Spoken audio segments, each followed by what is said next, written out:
Ladies and gentlemen, first I would like to express my thanks for the kind introduction and the invitation to this conference that addresses such an important issue. So let's waste no time and get right to it, shall we?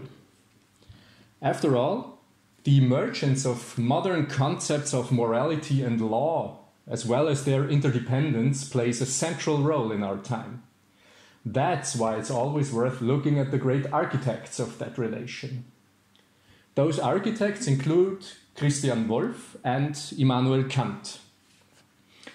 I will look at an issue that is not limited to those two philosophers, but has been addressed by both in a way that highlights an ongoing challenge in our view of human actions. The title of my talk is On Kant's Non-Algorithmic View of Human Actions. To be more specific about this title, I would like it to ascribe it to a simple question. Is human action to be understood as a consequentialist algorithm, or does it involve non-algorithmic freedom? In this respect, I regard the term algorithm in a very broad sense. So before we look at Wolff and Kant, we briefly have to determine what an algorithm is, which is step 1 of my talk.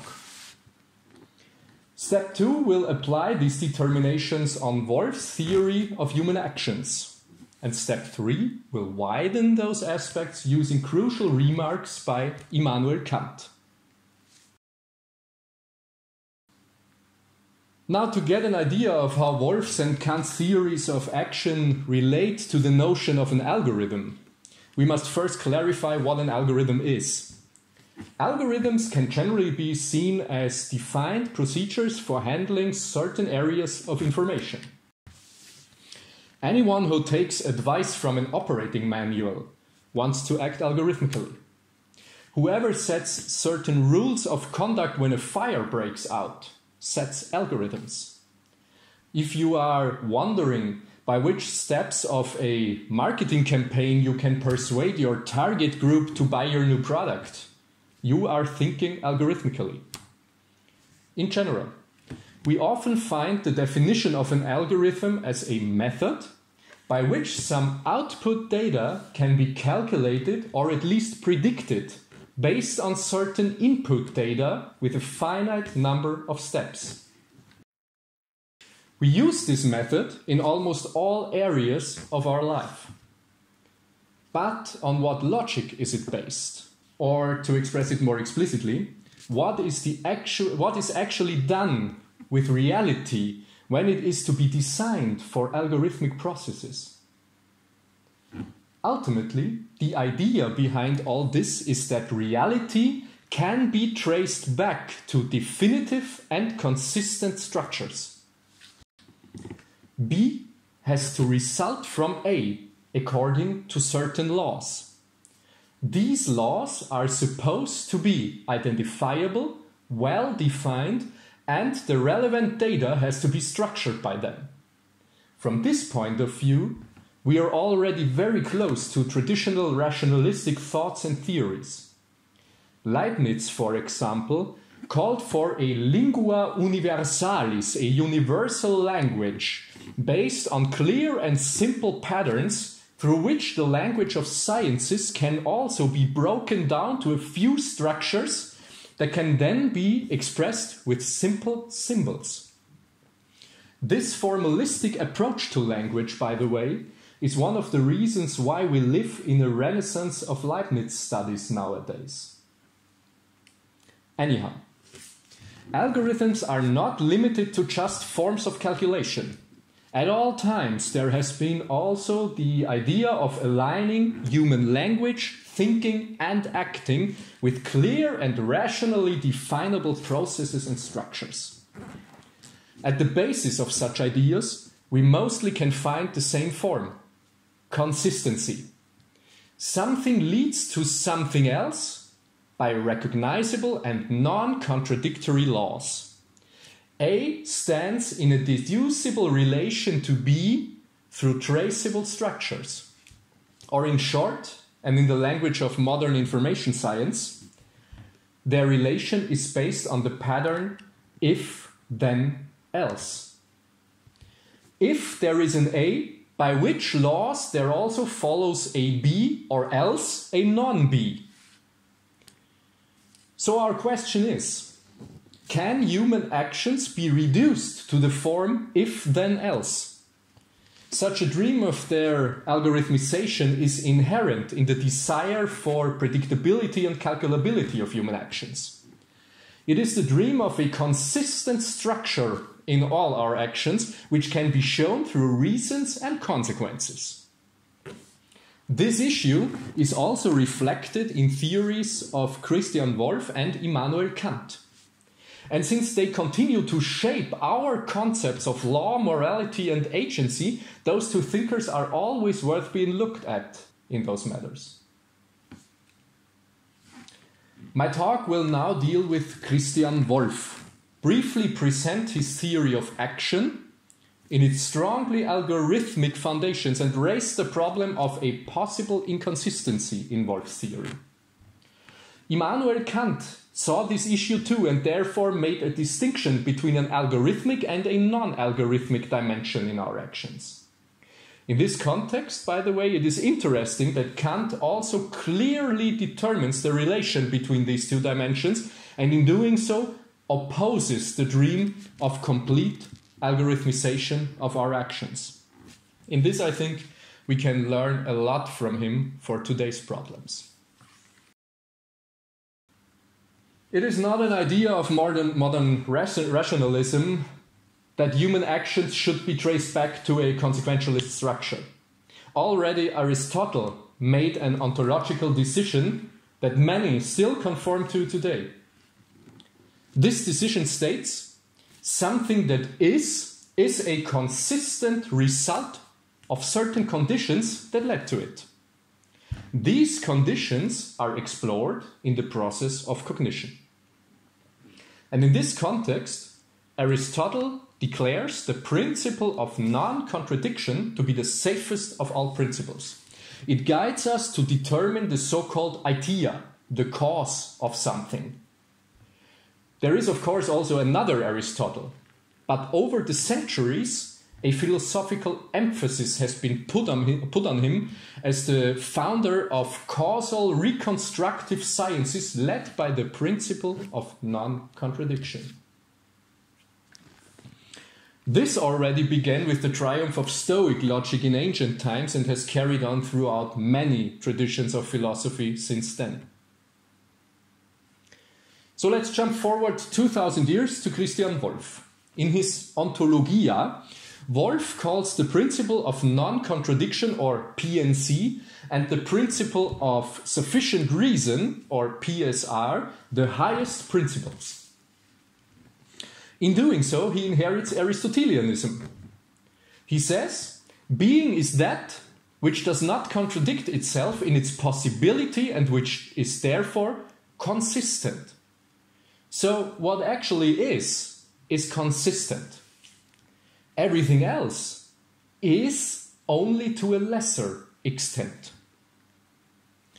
Now, the principle of non-contradiction is directly linked to the principle of sufficient reason. Quote, by sufficient reason we understand that from which it is understood why something is or becomes.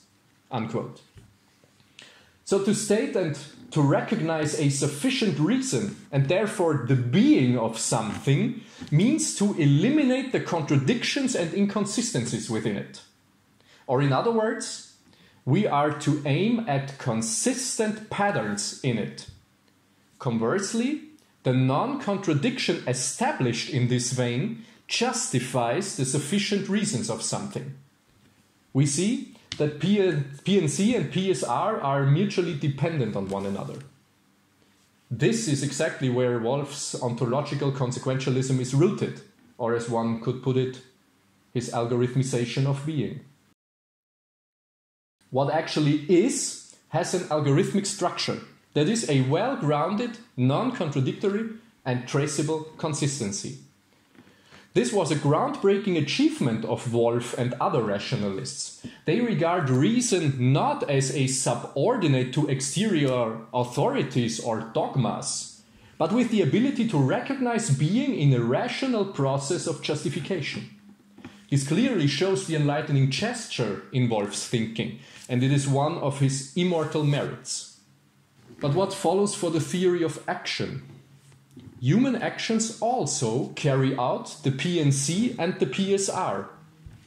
Man acts according to his own being when he carries out non-contradicting reasons in it.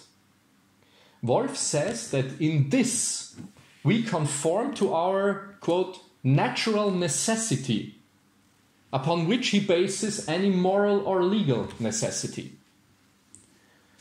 Through rational acts of cognition, man discovers the motives that determine his actions.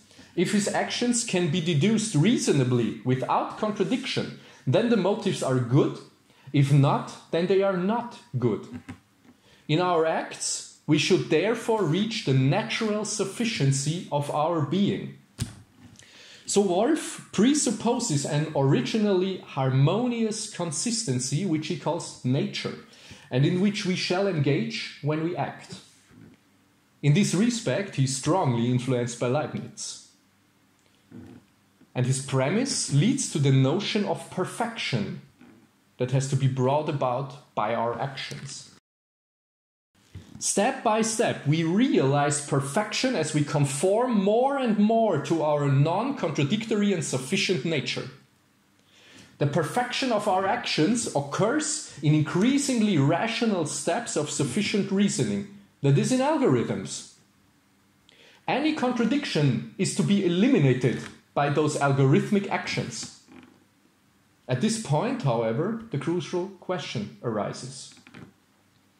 Can the demand for non-contradictory sufficiency in our actions itself be justified sufficiently? After all, Wolff begins his system with the statement that the validity of the principle of non-contradiction is merely evident. It is universal and executed as soon as we seek sufficient reasons. But he bases the fact that we should seek non-contradictory sufficient reasons upon a so-called obligatio naturalis, a natural obligation in us. So for him, we manifest this obligation by engaging in the process of reasoning. But we can easily see that the demand to engage in non-contradictory reasoning is a purpose and a decision that Wolff presupposes in our actions. We ought to gear our actions towards sufficient non-contradiction. But why? He would say to become fully ourselves, that is, to become sufficiently perfect. But this is a decision that Wolff demands from human beings. And in this decision, we no longer operate with sufficient reasons alone. We operate with ends and purposes as well. For non-contradictory sufficiency shall itself be an end and a purpose for our actions, according to Wolff. Now, Wolff regards ends and purposes also by his two highest principles, and therefore as non-contradictory reasons alone. Thus, he veils the fact that in his theory, non-contradictory sufficiency is a demand and even an imperative, to say it with Kant, not only a given reason. But by regarding it as only a reason, Wolff also only knows a corresponding algorithmic concept of action, namely actions which select from already given options. Freedom, therefore, becomes the most complete, sufficient and non-contradictory choice from options, according to him. Sonja Schierbaum therefore rightly states that in Wolff the perspective of the principle of sufficient reason always contains the external view of the third person. We operate with more or less consistent objects and structures that are merely given to us. So, according to Wolff, we have the given purpose of a non-contradictory sufficiency in our nature and more or less satisfy it when we act. So Wolff clouds the purposive dimension in our actions by regarding it as merely within our nature to always look for non-contradictory reasons. Looking for such sufficient reasons, however, is in itself an imperative and an end, not just a reason for us. This problem has far-reaching consequences for the concept of human actions and their meaning in the world. Many questions arise, such as, do our actions have to be perfected as algorithmically as possible by eliminating contradictions? But what is the purpose of this demand? Can such a demand, still make it clear that it is actually a presupposed purpose? What kind of action do we actually demand if there should be no more contradictions? What is, in the end, a reality in which everything ought to have a consistent algorithmic structure? Many difficulties follow from this, especially in the political and social sphere. Hence, we now take our step to Kant, who, in facing such problems, recognizes human actions as at least partly non-algorithmic. Of course, Christian Wolff gave decisive impulses in several respects to Kant. Many of Wolff's insights and methods can be found in Kant, and there is not enough time to even address some of them. We therefore turn our attention directly to Kant's distinction between the legality and the morality of our actions. The principle of sufficiently justified non-contradiction also plays a crucial role in Kant's philosophy. However, he restricts it to the sphere of legality and thus to the law. For our actions are determined in their legal dimension insofar as they are, quote, connected according to the principle of non-contradiction, unquote, as Kant says in his Metaphysics of Morals. This principle ensures the lawful force can be exercised over every acting person. And the purpose of right is to enable a non-contradictory possibility of freedom. According to Kant, right means that the freedom of each person shall correspond harmoniously to the freedom of everyone else. This harmony, however, is a negative, namely a non-contradictory one. Non-contradiction plays the role of a foundation of harmony in our actions, similar to the perfection of our nature in Wolff. Kant calls this principle analytic. Now, what does that mean? In the Critique of Pure Reason, he presents non-contradiction as the basic form of all analytic judgments. We must therefore remember what an analytic relation is. It is a relation in which what is already given or stated is explained, analyzed, and clarified. Nothing new is added to the concept. Now, this relation for Kant is also the supreme principle of the legality in our actions. In this respect, legal acts deal with a reality that is already given. And the law shall increase the non-contradiction within a reality that is regarded as given. It examines whether freedom is sufficiently possible in any given situation. Here we find mutatis mutandis Wolff's approach. Had Kant accepted this analytic principle of non-contradictory legality as the only valid principle for all our actions, he would have remained a Wolffian. For what is in Kant only an analytic principle of our actions is in Wolff the principle of all our actions. For him, actions ought to suffice to a more or less non-contradictory consistency. The more they do, the better they are.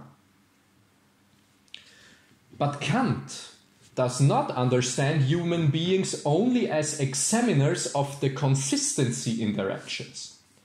Admittedly, much research on Kant tends to reduce his practical philosophy to exactly that, a testing of non-contradictory universality. But this makes Kant a rationalist, and he would have resisted such an attribution. For his theory of human actions includes not only an analytic principle of testing and clarifying, but also a synthetic principle of creation. This is what Kant calls the dimension of virtue. If we first look again at the critique of pure reason, we find the synthetic relation as something through which concepts are not only explained or clarified, but expanded and supplemented with new determinations. Now, regarding our actions, the question arises, what is that by which actions are extended? What is the synthetic in them? It is precisely that which Wolff only tacitly presupposes, their purposiveness. Virtue is not a test of the consistency of our actions.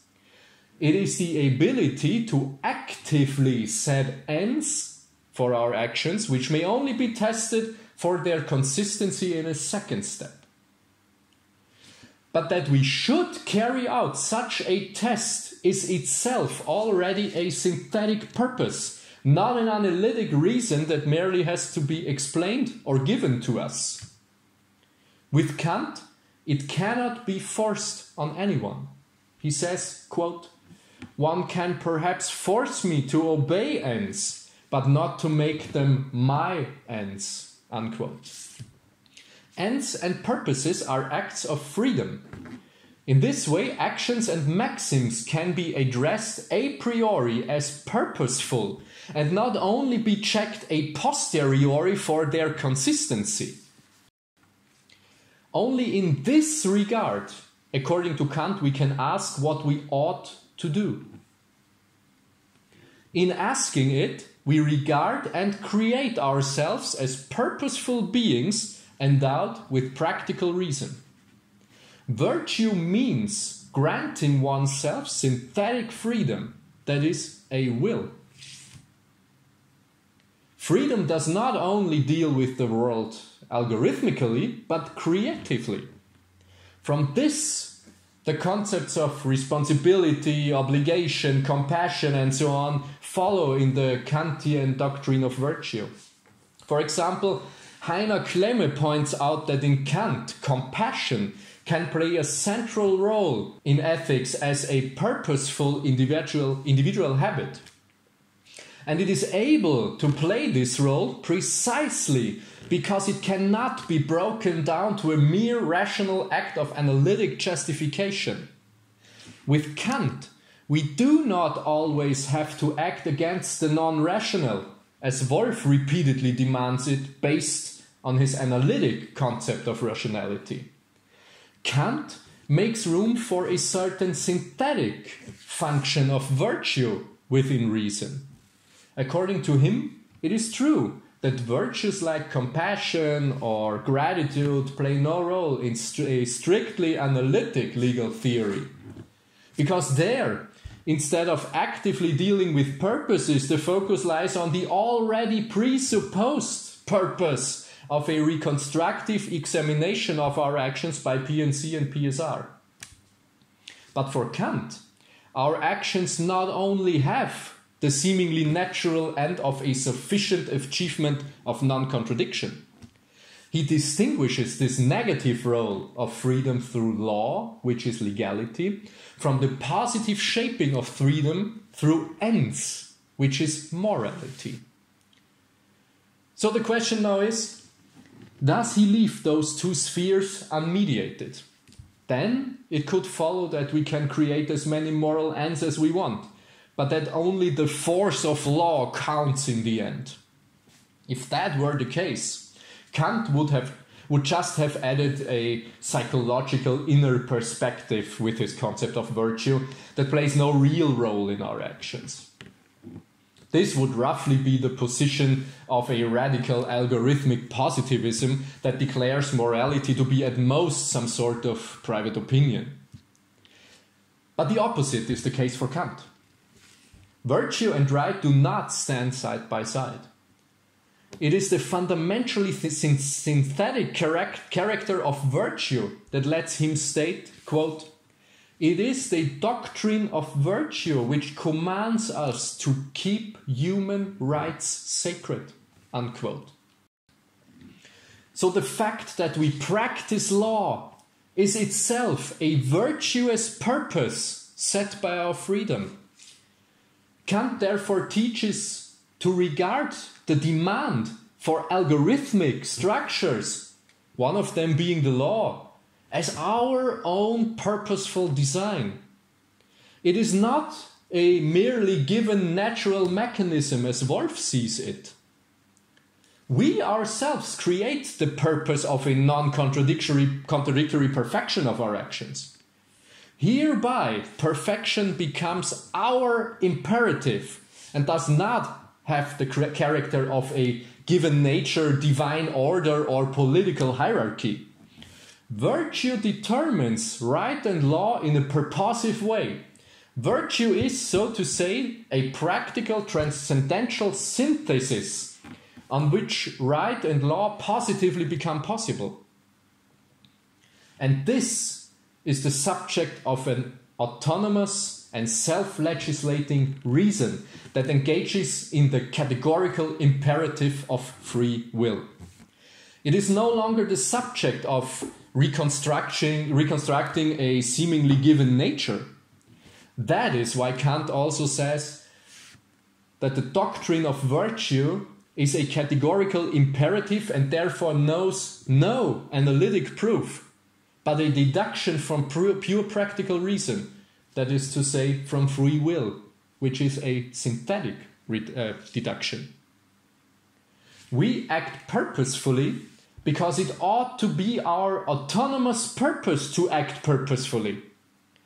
The value of virtue, according to Kant, lies only in itself as its own end. According to Kant, such a freedom is the only innate right from which everything else derives. Human beings should bring about their freedom and nothing but their freedom, also by the law. But this end and purpose itself cannot be deduced or proven by the law. It is a synthetic principle of virtue that creates law as its purpose. Not a reconstructed given nature leads to freedom, only freedom brings about freedom. Also, the rationalistic concept of freedom as a sufficient and non-contradictory choice from options only becomes possible based on already a priori shaped purposes. So, the capability to create such purposes can never be given an algorithmic form. If it is given such a form, then it has again already declared this very form to be its own purpose. The dream of the complete algorithmization of our actions by if-then-else operations is therefore an ongoing moral problem. In contrast, freedom in the Kantian sense does not encounter its world according to sufficient if-then-else patterns alone, but has to deal with the meaning and the purpose of such patterns. This, by the way, reaches deep into the theoretical premises of Kant's philosophy, especially into the transcendental dialectic of the first critique.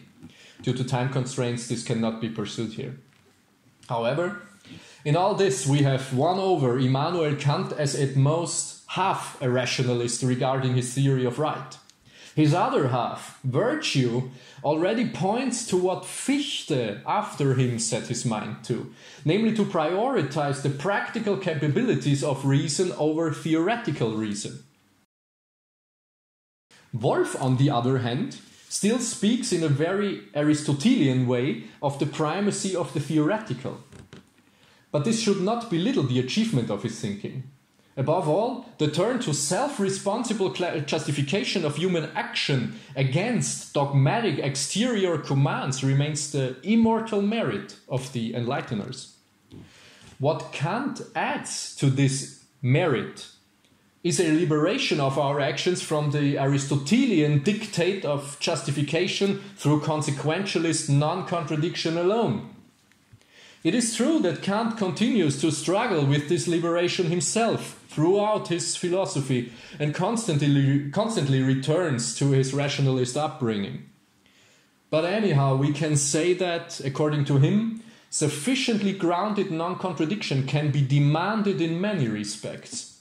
But whether it should be demanded can only be asked by an already purposive reason. So maybe a theory of our actions that is mainly supported by the principle of non-contradiction is not the solution, but part of the moral problem. Starting from here and based on Kant, we could address the extent to which our legal, economic or political algorithms can be held accountable by a moral doctrine of virtue. Perhaps man cannot and should not be perfected to become a consistent algorithm. Perhaps we have to say with Albrecht von Haller, whom Kant quotes in the Metaphysics of Morals, man in all his flaws is still better than an army of angels without freedom. Thank you very much.